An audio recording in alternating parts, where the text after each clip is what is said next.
the spirit decides. You can tell the spirit behind something. So it's like, when something is coming from a real place of genuine enthusiasm and like, positivity, and where something's coming from a place of like anxiety and desperation and exploitation. It's like you can sense it, so Yes. yeah.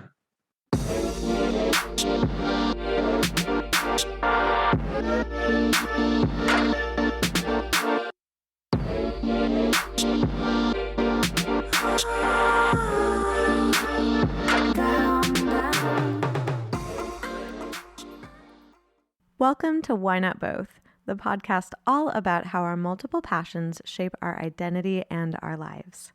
I'm your host, Pam Schaefer, and our producer is Laura Studeris. This season, we are brought to you by Under the Radar magazine. If you like what you hear, you can head over to our Patreon to support us directly and get transcripts of all of our episodes, or you can come hang out with us on your favorite social media platforms, where we can be found under WNB the podcast.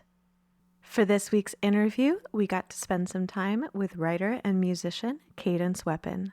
I hope that you enjoy our chat. Well, welcome to Why Not Both, where our computers are begrudgingly allowing us to speak to one another. I love it. How are you doing today? What have you been up to? Oh my goodness. I've had this isn't my first Zoom of the day. Are you in like a press cycle right now where you're doing all of the interviews and whatnot, or? A little bit, yeah. I mean, I have my book coming out at the end of May. I don't know when this is going to drop, but it actually wasn't even related to that. I think it's a really fitting podcast that I'm on right now because I do a lot of different things. And one of the things I was just talking about is this thing called the Atkinson Foundation here in Canada. They're like I think their main focus would be like high journalistic principles, and they contribute funding to people. And basically, we were talking about me being their artist in residence. Wow. Yeah. What would that entail?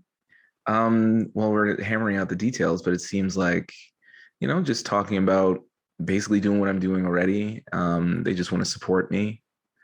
I'm in my music, I talk about politics and stuff, and especially like civic politics in Toronto and Ontario and Canada. And yeah, they just want to like help me continue making the music I'm making, but also to collaborate with people, and also just, get people excited about some of the concepts that they work behind, including, decent work and workers' rights and stuff. And that's a lot of where my music is going right now too, is these themes of, I want to make gig worker anthems, I love that. And I love that people want to support that. Like that was why I was like, oh, my heart, people funding art. Yeah, I mean, I feel really lucky. It's a rare thing. I mean, Canada, we're pretty good about that. I mean, we have like a lot of different grant opportunities that probably all your favorite artists have gone to the well on many times. But yeah, I feel like just at this point in my career, I'm feeling very supported. And as artists, we're kind of like the ultimate gig workers. Yeah, I mean, hello, what's a gig? It's a show, it's the first gig. It's like we quite literally, I was like, so we were like the first gig workers, like our first album's the best. Like yeah, exactly. It's like, oh yeah, I like their older stuff. Yeah, have you heard of gig work? I mean, I heard of them like years ago, but like, I mean, I guess maybe now like the rest of everyone has caught on. It's the whole thing. No, but it's true. I really feel like that. Like whenever I read articles about, all these tech companies and like, Uber and like people having, working all these different ways, it's like I feel such a kinship with them, because it's like the stuff I do over the span of a day, none of it is making music usually. Yeah. It's like really weird. Like I'm my own like administrative assistant, like I I'm just firing off emails, doing, for my book, like putting together like the playlist so you can listen along and read the book at the same time. And like, I just do nearly every aspect of my music. It comes directly from me. And Yeah. then actually right after this podcast, I'm going to go across town and I'm going to record and make some music. Yes. That's frankly, I realize that sometimes in being an artist as well, where it's like I get, oh, there's a very loud plane ahead.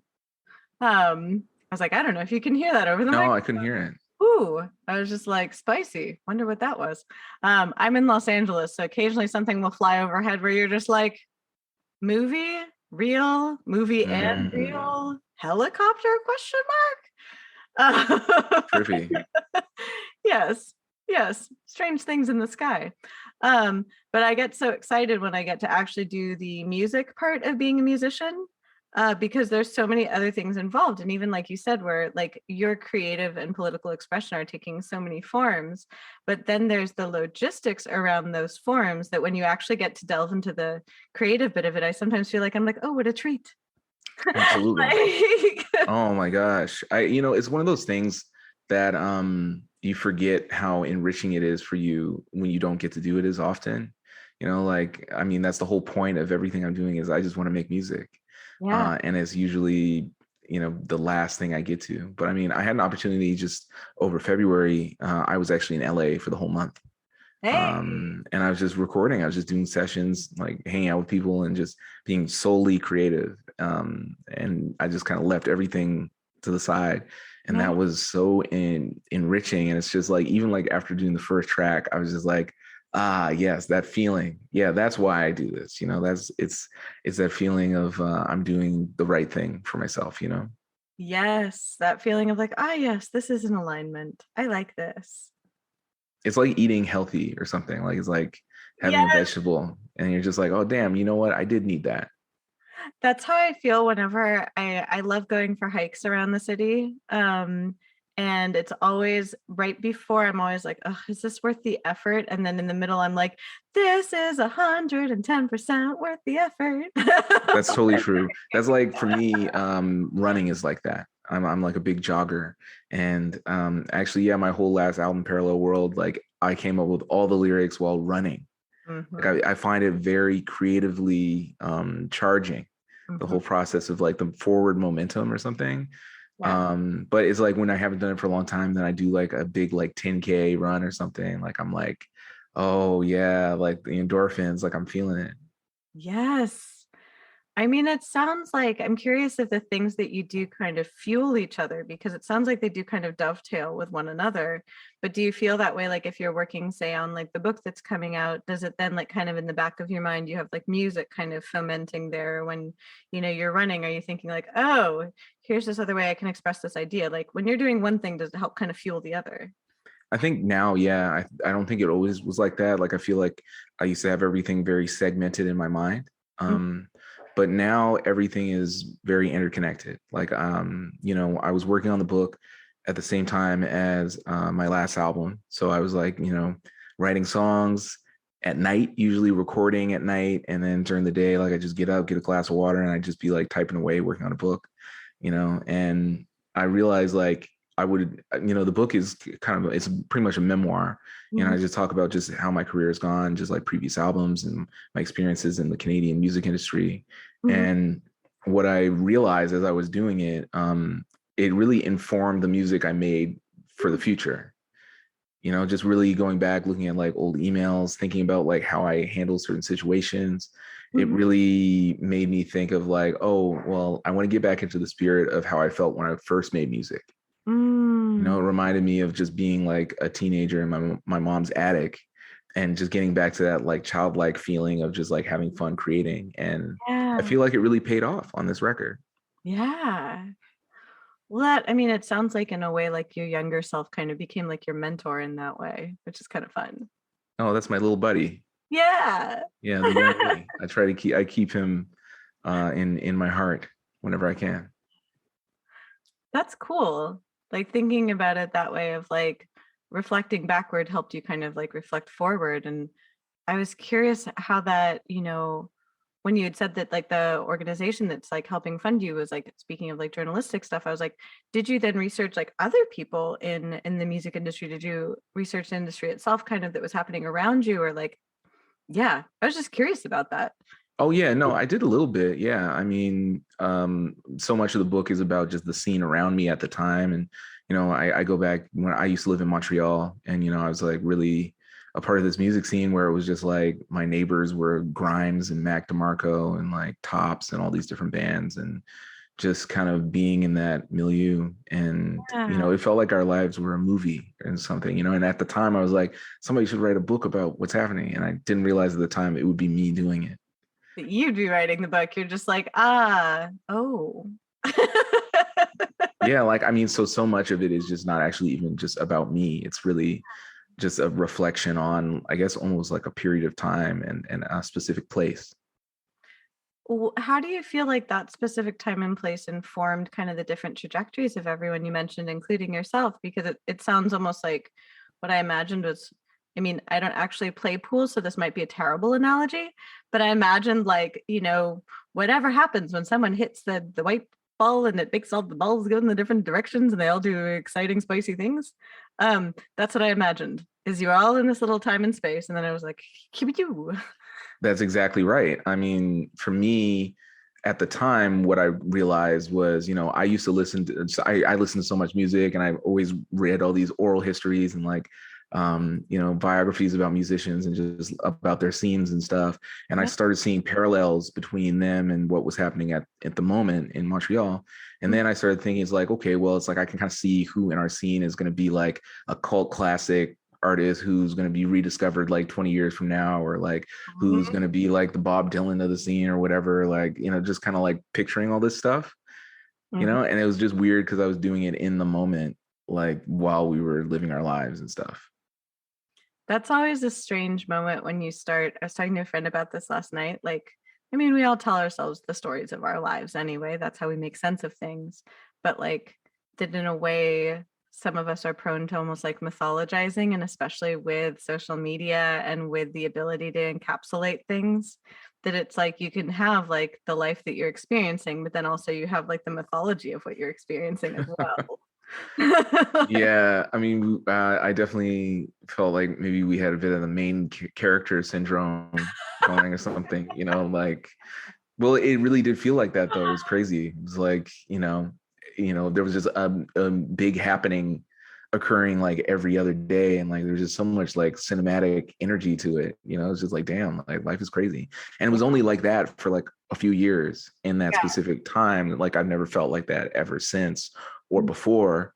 But I feel like that whole like way of thinking, I'm really like rejecting that right now, just in general. Like I'm really trying to like remove myself as much from the process and as I possibly can. I mean, like obviously like I'm speaking with you, and that's great, but I feel like just the idea of just social media in general, and just how I have to do this stuff to promote my book and my music and everything, but I'm really trying to protect the real me.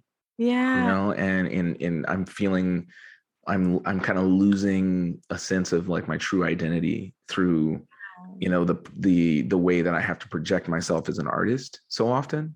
I feel like, I don't know if you relate to that. Or Yes, there's a dualism about it, of like, you do want to share your art, you want to share your music, you want to share like in the same way, like even like in the creation of this podcast, like I want to share people's ideas, and of course like I'm hosting it, so there's a part of me that wants to share my own as well, otherwise I wouldn't be here.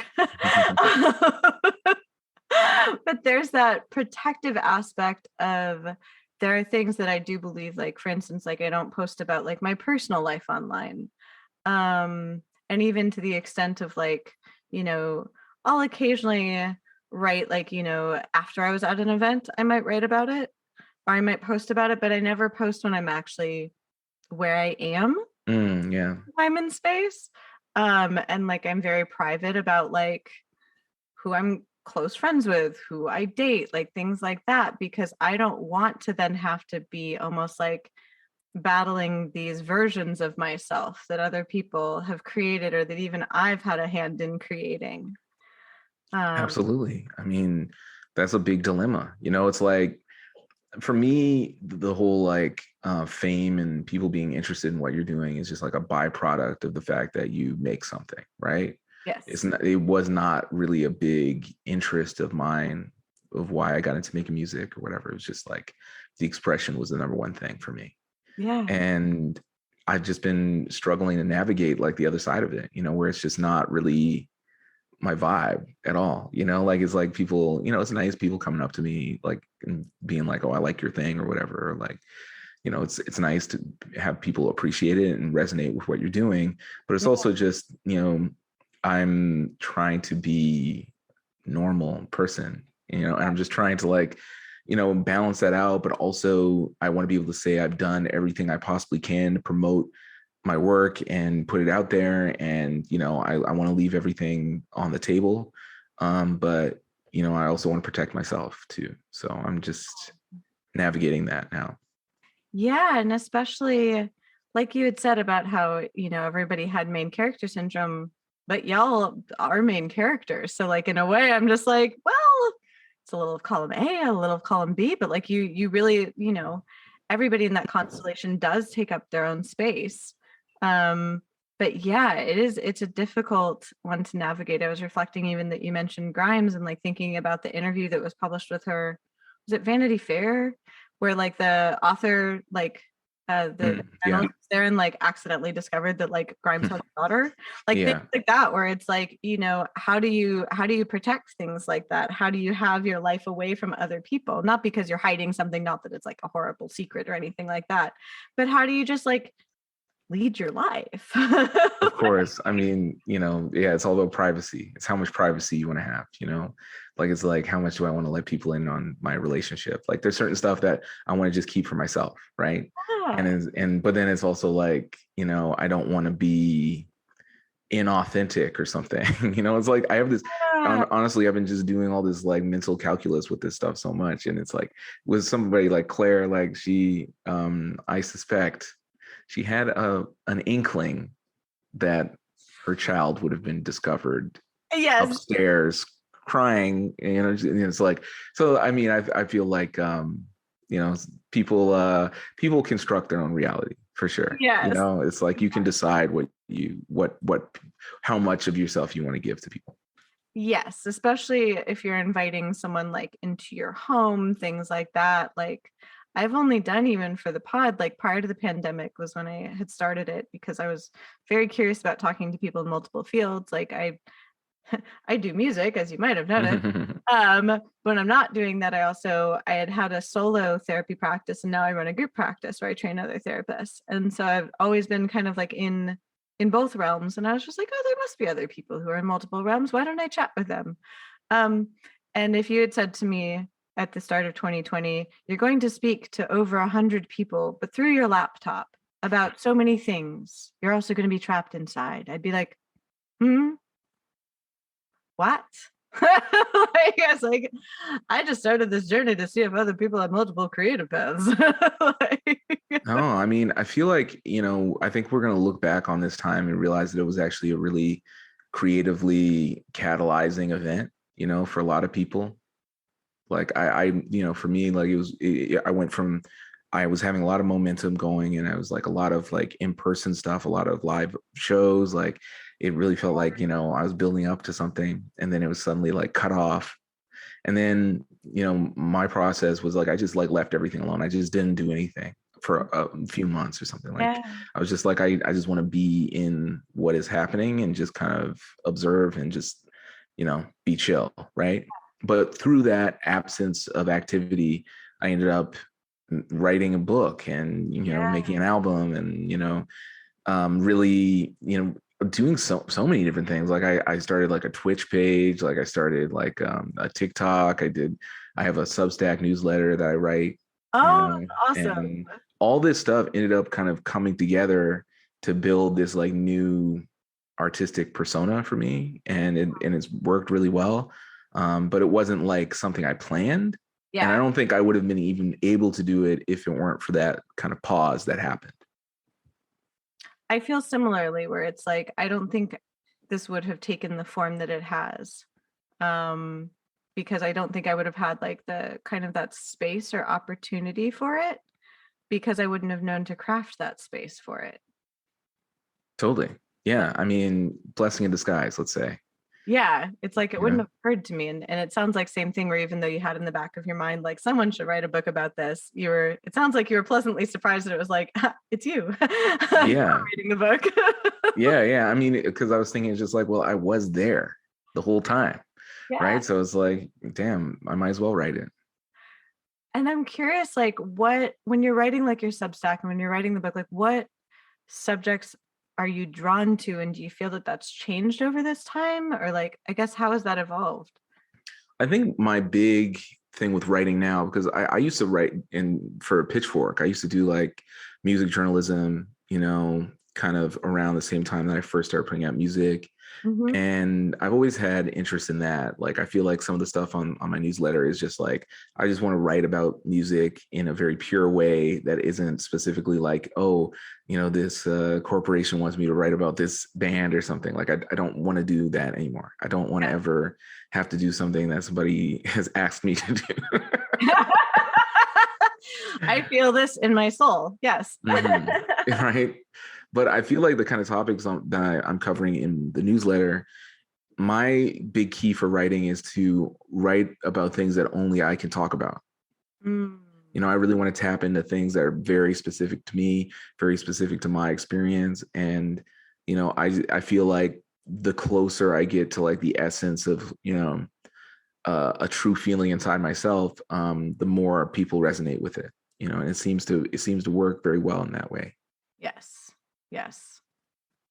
I like that. Like, in a way it's like you're the only one that can be you. So But I feel like a responsibility almost, like it's like, I had this one essay that I wrote in the newsletter where I was talking about, an old label situation that I had that was like very exploitative. It was like a bad label deal I had. mm-hmm. And it's something that I've been like kind of holding inside for, almost 15 years. Oh, wow. And then I just woke up one day, I was just like, I'm going to write about it. And it wasn't really anything super premeditated, but it really hit with a lot of people. And, I feel like it just, something that happened to me specifically, I felt a responsibility to talk about it.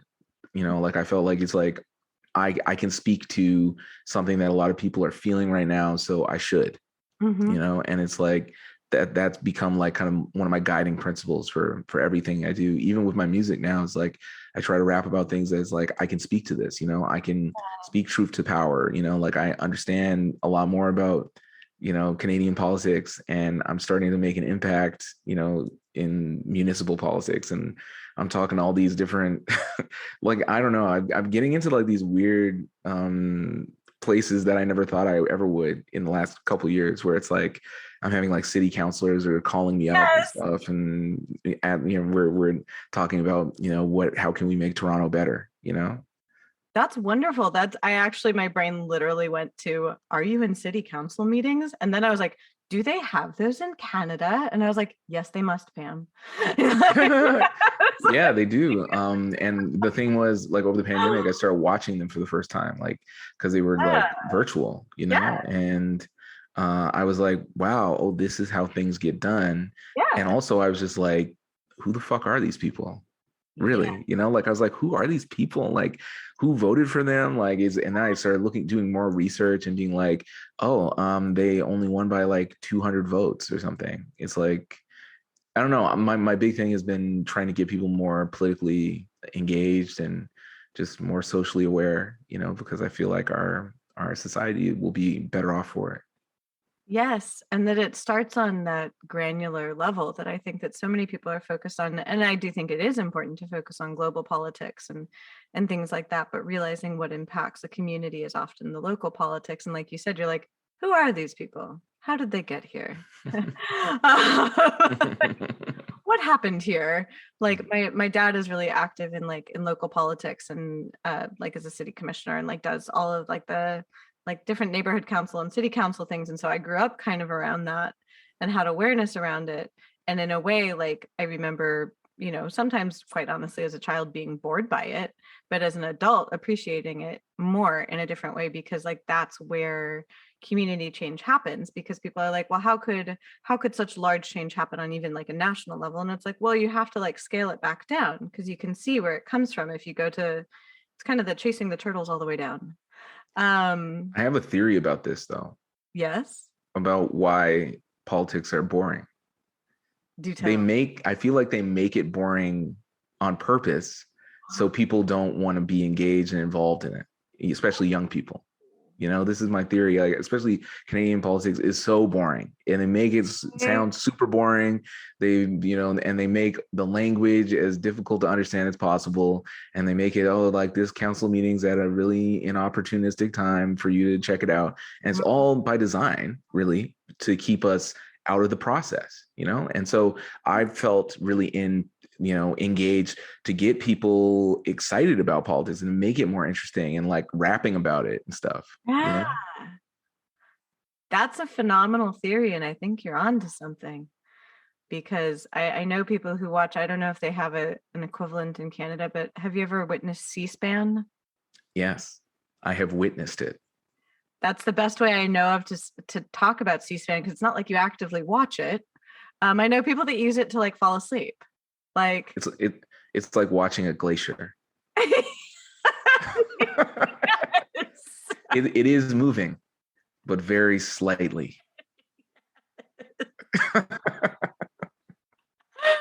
You're like, I know that it's moving, but I'm not sure if I can even perceive it.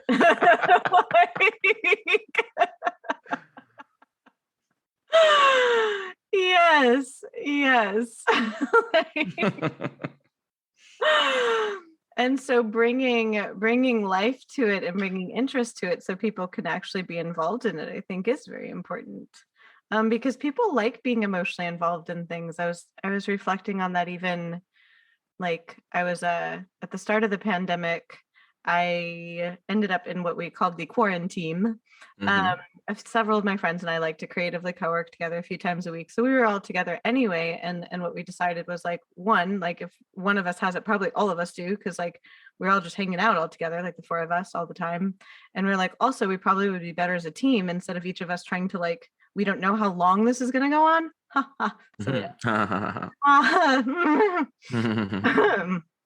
Anybody who studied the Spanish flu knew how long this was going on. But I digress into, that's my test for neurodivergence, by the way. If ever I bring up the Spanish flu and people are like, of course I researched that. Like, didn't anybody else research that? I was like, fellow ADHD person like that too. But like, we were like, well, why don't we be a team? And so those were the only people I saw for months. And then the two of them work as journalists. And so one is more of a photojournalist and long form writer, and the other long form writer, book writer, different stuff. But they both started covering what was going on with like all of the protests and all of the movements that started in LA in like late spring. And so it was fascinating seeing how politically involved people became when there was the emotional involvement. And also it seemed to come right at the point where people were feeling emotionally disconnected because we had been isolated.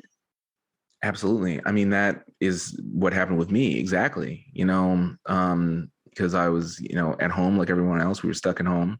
And for me, a big catalyst was George Floyd being murdered, and all the protests after that. And just seeing everyone getting together and just seeing the power of, collective movement, it really inspired me, and it started making me think, this is something I want to talk about more in my music, and just seeing also how the media started, discussing racial issues that they never would have talked about before.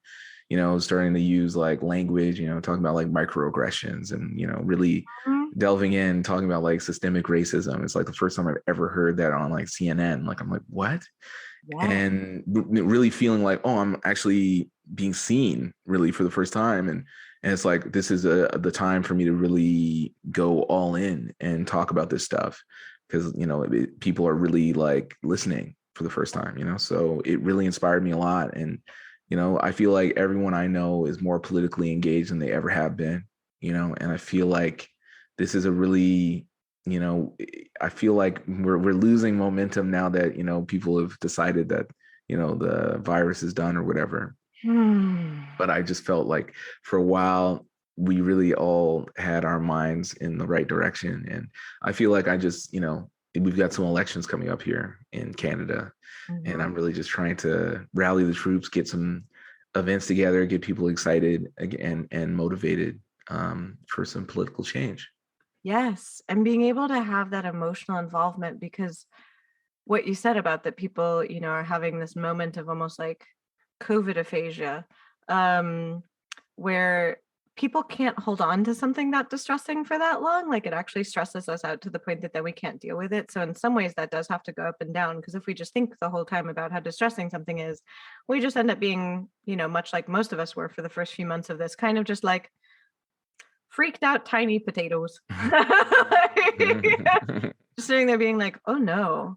Yeah, no, I mean, we can't just sit here in our snuggies, right, and just kind of do nothing forever. Like right. I have a couple friends who are doing that still. And I mean, it's like everyone's comfort level, whatever it is for you. I don't want to, I'll afford anyone whatever comfort they need, but I also feel like you can get out of the snuggie.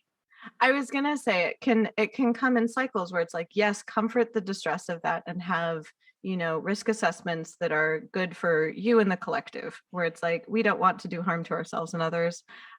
So please, anybody listening, please think of that. Do you like to harm yourself and others? Maybe don't.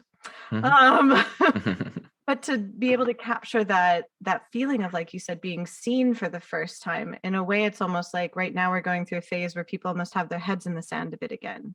And it's like bringing that back up again, but being able to bring that up in a positive way through art and through connection, as opposed to through horrifying events like the murder of George Floyd, where it's like, how do you spark emotion like that through connection as opposed to collective, say, outrage?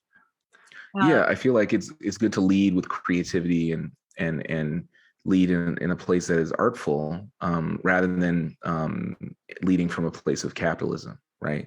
Which is what I see a lot of, right? And there's a lot of this is like, let's get this show back on the road, and think about this, like, yeah, as an artist, like, I'm getting back into like playing festivals and stuff. I've got some shows coming up, and yeah, there's definitely a large amount of anxiety around the entire thing, because it's just kind of like our safety is no longer a priority, and we need to make a living, and we need to, and we want to have that connection with people, and we want to, be together with the audience. But there's really, we're just kind of we're stuck between a rock and a hard place, And I'm glad you're speaking to that, because I've been reading posts from musicians that non-musicians, of course, are disappointed when someone cancels a show and things like that. And, but I feel like especially people who don't work in the arts, hopefully will explore why a musician would do that and the impact that it has then on your favorite musicians.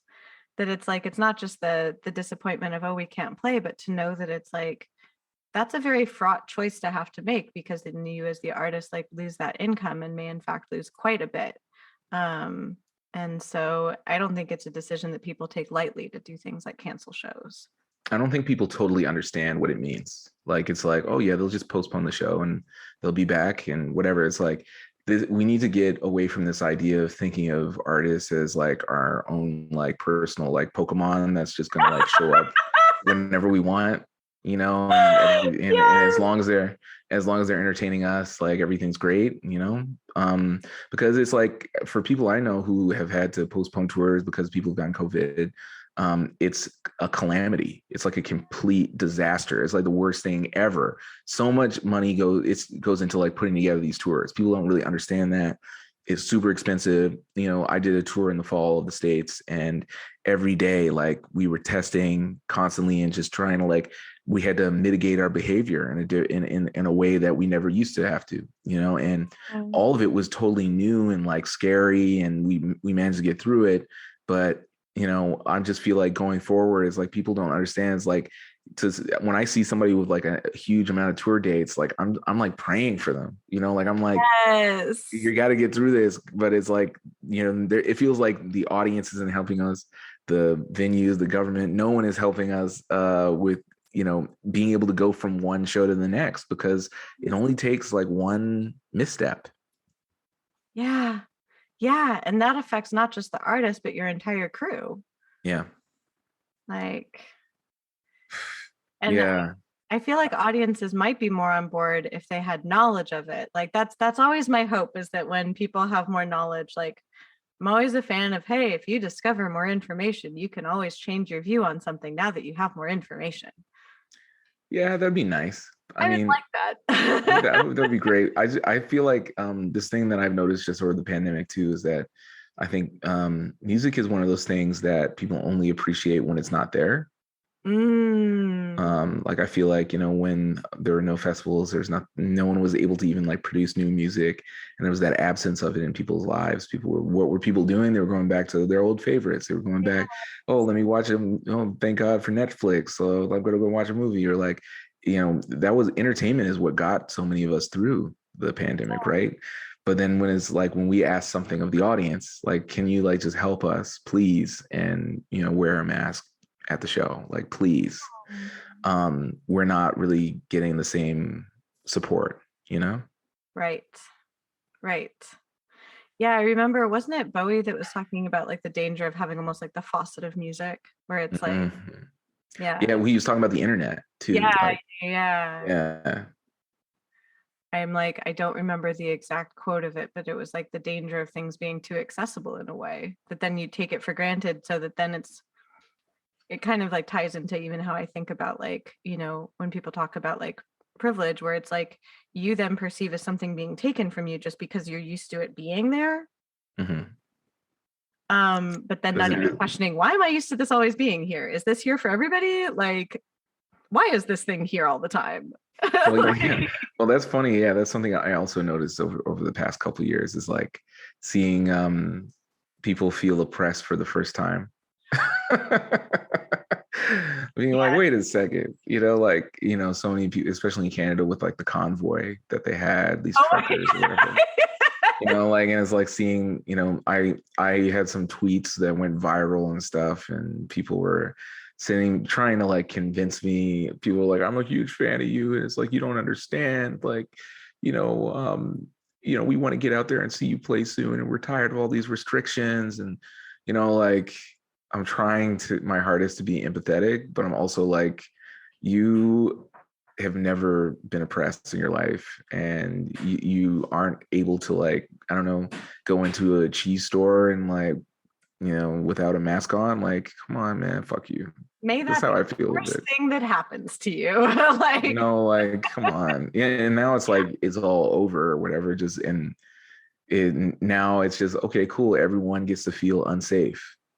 Yeah, that's the thing that's very strange to me, is just like, great. Like, did you see like the tweets about like people, like, once there were the announcements like mid-flight that they could take their masks off? I was just like, all I could think is, I was just like, oh my God, if I were in an emergency exit row, I would have been like, do I just hop out now?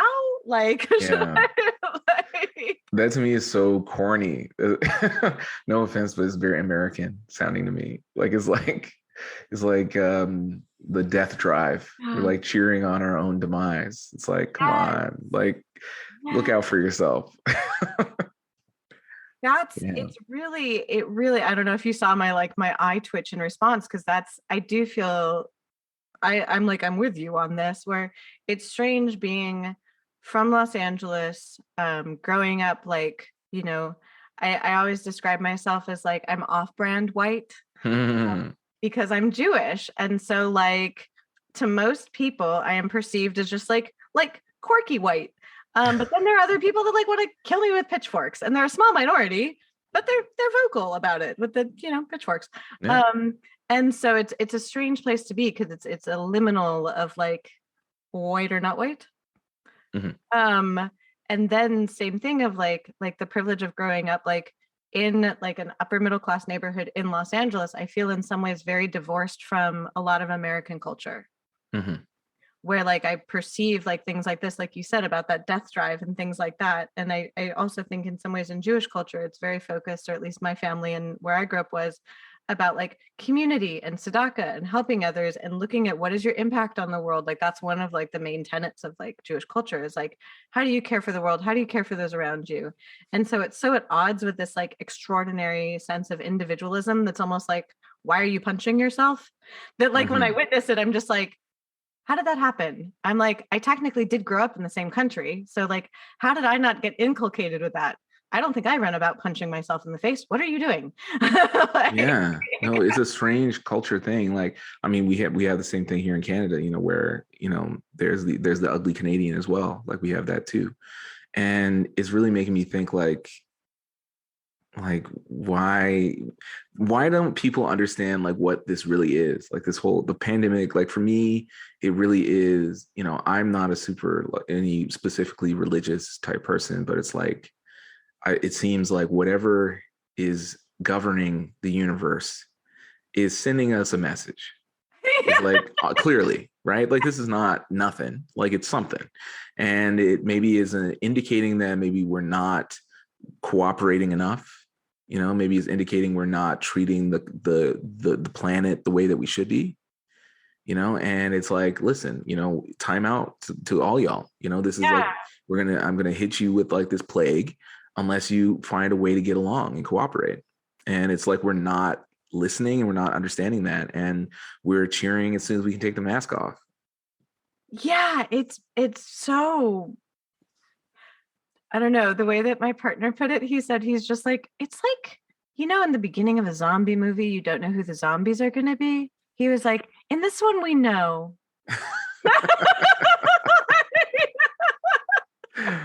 Yeah, definitely. And I was just like, ouch. Also, yes. Well, because here it's like the ones that are walking around doing the parades and stuff, they're holding American flags here. They're very influenced by American fake news and stuff. Oh, I'm very sorry about that. That's it's really weird. It's like I've never seen that before ever. Like people holding like Confederate flags, like in swastikas and stuff, and like it's like this is not like a part of our culture, really. Like so, it's kind of like it's just you were just on like Fox News or something, or like you just like on some like Alex Jones like website or something, and like you're learning this stuff from America. It's like because it's not in Canadian history, really. Yeah, I literally was trying to figure out why someone from Canada would carry a Confederate. What? I mean, it's like insane. It's I'm trying to. Yeah. You are watching me attempt to process this, and my brain's like, why would someone from another country be that concerned with the state's rights to treat people as people in another country 200 years ago? What? Well, that's my thing. It's like, that's how unoppressed you are. That's how unoppressed these people are, that they have to like co-opt someone else, another country's oppressive past. Yes. Even someone's perception of oppression, because I'm just like, that is so very strange. I wonder what it is about humans that like that we want to be oppressed, or we want to be aggrieved, or we want to be a victim of something, that even people who haven't been victims of something are like really keen to feel that way. Well, I'll tell you what, I never do. Because it's been a hard life, and I don't want to be the victim. I actually want to move beyond that and just be able to create and be supported. And that's starting to happen after, almost 20 years of doing this thing, So I am not ever going to be playing the victim. Yeah, like that. And that also, it's funny that you're like the 20 years, like I love when people are like, oh my gosh, this person's like an overnight success. And I'm just like, how long is your night? I think that your night gauge might be off. No, I know. Like you'll see like in Canada, we have the Junos. I've never been nominated for one yet, but I'm sure, a couple years from now, I'll be nominated for Best New Artist. Yes. And that'll be the joke. Yes. Yeah. And to be want to be a support and connection as opposed to a victim. Because I mean, in a way, like all of us at some point have been wronged on some scale. Obviously, some people like to magnify that scale. But at the same time, we all have the agency to help one another and to kind of engender that, which kind of in a way undoes the victim mentality. Because like, oh my gosh, one of my clients sent me a video that was just like entering my villain era.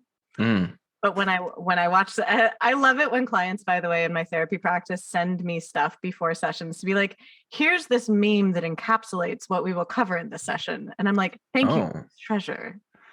Oh. Yes. So FYI, anyone listening, send your therapist memes, TikToks. Like, we love this. Oh, I never send my therapist memes. I didn't know that was an option.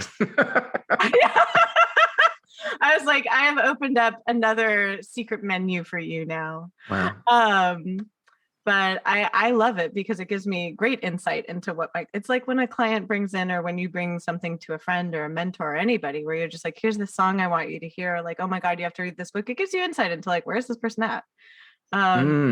That's a really good point. Is I was just reading about who is this artist who said this.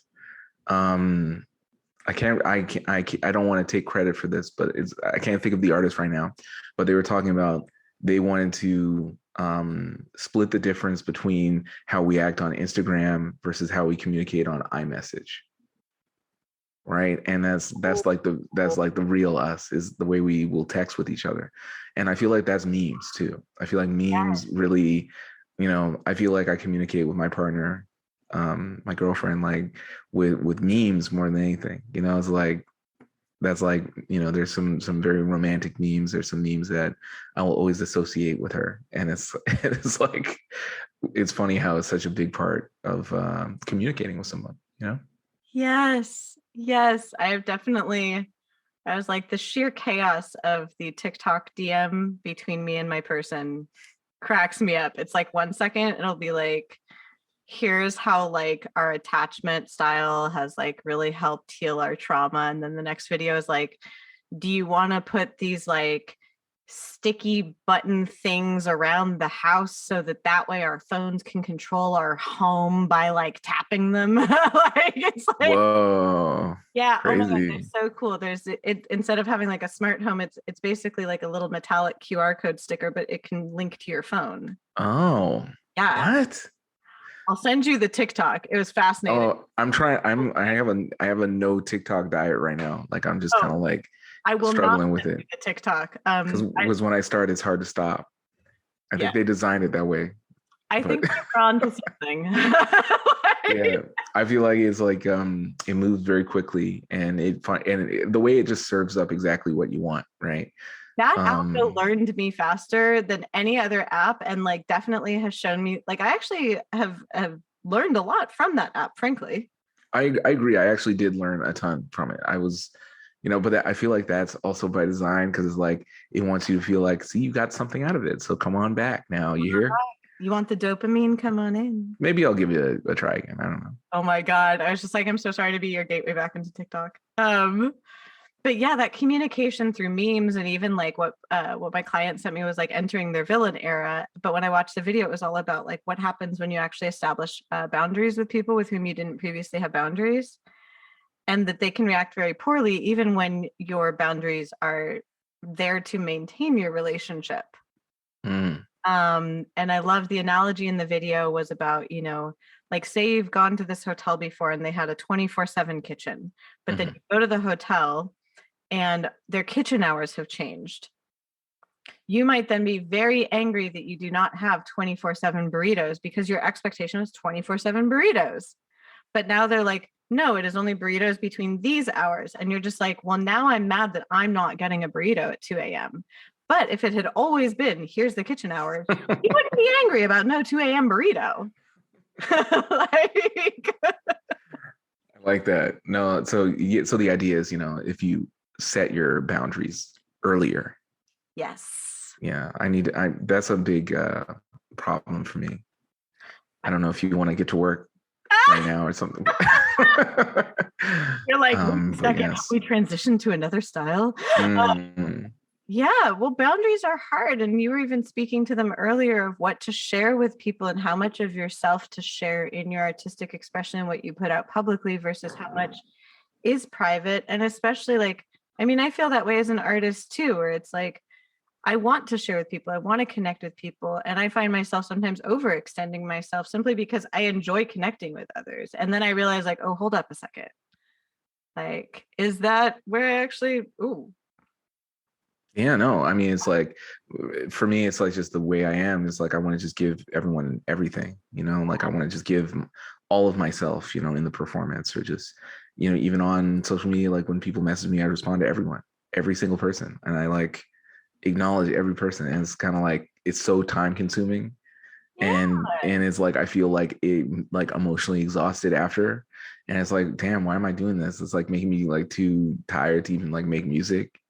And it's like, and it's just like, I know most people just don't even respond. And I'm just like, but I don't want them to be sad or something, Yes. I don't know. I'm just trying to like split the difference with that, because it's like, I need to be, I need to give myself as much time and space, like in real life. And it's like, there's a lot of stuff I'm writing about in my newer music, just,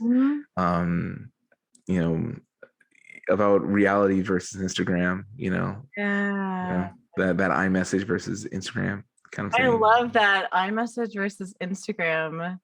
Cause like, I don't know where I'm more chaotic. Probably iMessage. I mean, I'm relatively chaotic on Insta, to be fair. Oh, you know who said that? It was Hassan Minaj. Yeah, I was listening to a podcast with him. Shout out to him. I feel like we would be really good friends if we hung out. So yes, if you're listening, what's up? By the way, I have had people, it's very interesting. I've had people either on the pod asynchronously that then I've connected like afterwards. Like I just was interviewing someone this morning that I was like, oh, you must speak to this other person. It's like, it's this very strange thing where, because like, I mean, I'm sure this happened prior to the pandemic, but like, because we've all been in these little virtual spaces, it almost has become easier in a way. And I don't know if you've experienced this, but like, there's fewer boundaries between people in the virtual space where you're like, oh, I'll just connect you over email, or like, oh, I can just like send you a group DM or like something like that, where people are more open to it now. I mean, it's hard for me to I can't really tell, because people are always trying to get me to do stuff all the time. And that just is unceasing. And it's just always like constantly getting messages. But maybe it's I feel like now for initially, I would say it was like a lot more like, yo, let's get together and like have a video chat or something. And that became more normal. Yes. Like there's an accessibility, I feel, that became more normalized. But what you're speaking to that also does speak to boundaries of being able to have a graceful no, as how one of my friends put it. Yeah, that's one of my new things, is learning how to say no. It's hard. It is very hard for me. Like I want to make people happy. That's what, what I want to do with my music is like, I want to teach people things and make people happy and just bring positivity to the world and stuff, and but I'm noticing now, especially just, as things get, more busy for me and more interesting or whatever, like I see there's just an extractive quality to how people are reaching out to me. And it's also making me feel kind of sad, because it's like, damn, like, it was like my birthday a few months ago and people were like, happy birthday. It's like, by the way, I want to run something by you. It's like, yo, man, you could have waited a day. Just give me a grace period. Yes. I was just like, I have definitely experienced that, and it's very uncomfortable. Yeah, I mean, it's like, especially when it's like people like maybe who you haven't talked to in a really long time, and it's like someone you're not super connected with anymore, and it's so obvious what happened. Like, it's like, oh, they see that I'm popping right now, and they're like, oh yeah, like he'd be great for this project that I have. Like, there's so many people I think that see the world as just like their tools. You know, like it's like they see everyone as just like, you're going to be a character in my play and you're going to do this thing for me. And it's just what I can extract from everyone around me. That's what people are like often. I was gonna say, like, that does sound like the mythologizing and main character syndrome that we were speaking of prior, that it's like, whereas it sounds like you, on the other hand, of almost like kind of too much of a wellspring of empathy for others, which is a very good thing. I feel that way often, where it's like, I have to remember that it's a good instinct that I want to care for everyone, that I want to attend to everyone in the way you were saying, like responding to everybody. But that in order to do that, I have to then, like you said, like protect my own self, not because they're attacking me or anything, but just to like have that energy for then creating things, because that's the worst feeling. I've had that feeling, by the way, where I've communicated all day with people. And then I'm like, I'm going to sit down to write. And I sit there and I'm just like, Yeah. It's like, damn, drained. Yes. And so it's learning to use that judiciously and knowing that it's not a bad instinct, but sometimes you can direct that instinct towards yourself of like, oh, I can actually care for myself in this way. And in a way, like thinking about learning to say no in a way that actually makes your yes far more powerful, because you actually do have the option of no. Yeah, you know, and it's been actually changing the way that I collaborate with people. This impulse, like when people are not instantly trying to extract something from me, it makes me want to work with them, because it's like it actually makes me feel like, oh, I actually really like this person, or like, you know, yeah, like somebody the other day, you know, I just like their energy and I was just like, I would work with them. You know, it's like that's all it takes. You know, but you know, something happened the other day where it was like an old friend of mine texted me. And I was bracing for the ask. Yes. And what happened is it didn't come. She was just like, you know, I haven't talked to you in a while. I just wanted to see how you're doing. Yeah. And I was like so touched. Like it was very meaningful to me. I was just like, oh my gosh, you're so nice. Thank you. You don't know how nice this is. So that goes to anyone listening to this. If you can just message somebody that you're thinking about or whatever and just say hi and for no reason, go for it, because you never know what that'll mean to somebody. I love that. Like just go and be a person with someone. Yeah. Like it's truly valuable. Like I was thinking last night, I was spending time with one of my partner's friends who I'd like met in passing, but like I hadn't really spent time with her. And we ended up like going out to a thing together, but being quite late to the thing for various reasons. Actually, helicopters were involved. And then like we were just chatting in the car on the way back, and then she was like, oh, I'd love to spend more time with you. And she had actually invited me up to just like have tea with her. And it was so nice that there was nothing other than like, oh, let's just hang out and have a good talk and get to know one another. And it was my first time in her home, and I met her cats and like, yes. And like things like that, where it's like where someone is just showing up and being like, hey, can we just like be people together without any sort of, because like, and I mean, I'm from LA, so I'm allowed to, it's so funny. It's like your own family where you're like, only I'm allowed to criticize my family, no one else. But I do find this happens with people who aren't from LA, who come to LA, that socialize with the purpose of, like you said, that they're casting people in these roles for them. Very much like, you know, almost like set pieces, but discarding the fact that they're people. Where sometimes people want to hang out with you in LA for a specific reason, to make something together, to better their career, whatever it is. But it's very rare that someone will just be like, you're cool. I'm cool. Want to be cool together? Yeah, with no ulterior motive, which is nice. Yeah. But I mean, you know, shout out to them, because I have felt like that before. Like, I think many years ago, like, you know, I think it comes from a place of like anxiety or like insecurity, where it's like you're trying too hard to make something happen, you know, where there is no vibe. Yes. You know, and it's like I feel like I've done that before, probably, you know, and it's like, so I try not to be too hard on people about it, because like I know the feeling. Like it's like, you know, there have been times where it's like in my mind, it's like I know that this collaboration would work out, but maybe they don't see it yet. Yes. You know, and that's like, you know, and maybe they never will. but it's, I think it's just about how approaching it in a humanistic way. Yeah, I remember back when I very first started making music, I remember wondering how to get in touch with people about writing about my music. And that's actually how I met podcast producer Laura. And she was the first person who wrote about like the first demo I put out, really, like over 10 years ago. And then like I loved what she wrote, and she and I started chatting more. And then I found out like she was like in LA, and we became really good friends.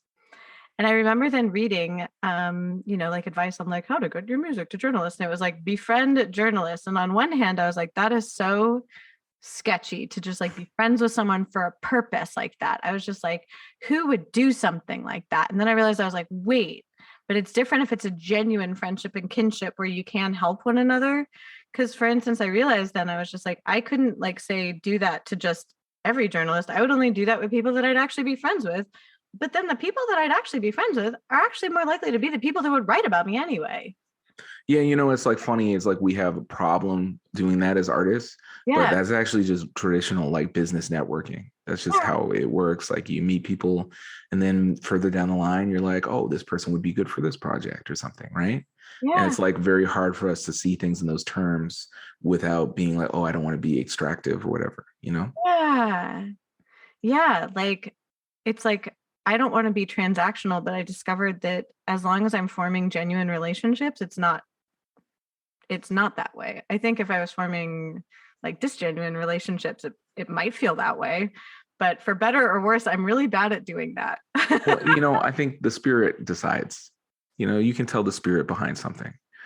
So it's like, when something is coming from a real place of genuine enthusiasm and like, positivity, and where something's coming from a place of like anxiety and desperation and exploitation. It's like you can sense it, so Yes. yeah. It's kind of fascinating to reflect back on that. I was just like, yeah, yet again, if you had told me like over a decade ago, by the way, Laura's going to be your podcast producer, I'm going to be like, she's going to be doing what? I don't even know what a podcast is. Well, that reminds me, of my friend Scott, who has become my creative director for a lot of my stuff. Mm-hmm. I knew him many, many years ago when he was more just a photographer. Mm-hmm. And I remember like this, we've known each other for almost like 20 years. And it's like when I first knew him, it was like I was just like, I crashed on his couch. And it was just kind of, I was like, oh, thanks, man, and then I didn't see him for like many, many years. And then it was like, oh yeah, I started seeing him doing like these different album covers and starting to do these projects for artists and stuff. And I was just like, hey man, like I want to reconnect, and I feel like we should, have some coffee and like talk about some ideas and stuff. And it ended up being like just a revolutionary thing for my music and how it's been presented, Aww. So you never know. That's another thing in music that I always try to tell people is like, it's good to just be nice to people because you never know when you're going to see someone again, Yes. It could be like 20 years later and, you don't know what life will do, Yes. I love the wisdom of my friend Micah's family, like literally, because he's Willie Nelson's youngest kid. And like everyone in that family is just lovely and wonderful. And I remember asking him, like, how did you turn out that way? I mean, I kind of knew how you turned out that way, but like, what was the family culture? And he's just like, oh, well, the main tenet is just like, don't be an asshole. Absolutely. That was it. I love that. I think that's the key to longevity. Don't be an asshole. Yes. I was like, that is sage advice. Because you're right, you never know what's going to happen. And all of us do, like you said, like, I'm sure I've had my moments too, where I'm anxious about something or I'm up in my head. And so I'm not acting out of a genuine place. I think all of us have had those moments, but for the most part, it's like, just be kind. Yeah, I think, be kind and I think the rest will follow. Yes. Thank you so much. You've been so generous with your time today. Oh, thank you for having me. Oh, this has been lovely. Thank you again for listening to this episode of Why Not Both? If you liked what you heard, please make sure to like us and subscribe to us on your preferred podcast platform. You can also come hang out with us on social media. We are at WNB the podcast, both on Instagram and on Twitter. This season, we are brought to you by Under the Radar magazine. Under the Radar is a nationally distributed print, music, and entertainment magazine and website. You can find them at www.undertheradarmag.com and feel free to support them on Patreon. Extra special thanks to our producer, Laura Studeris, who is literally a rock star. Thanks again, and I look forward to seeing you next episode.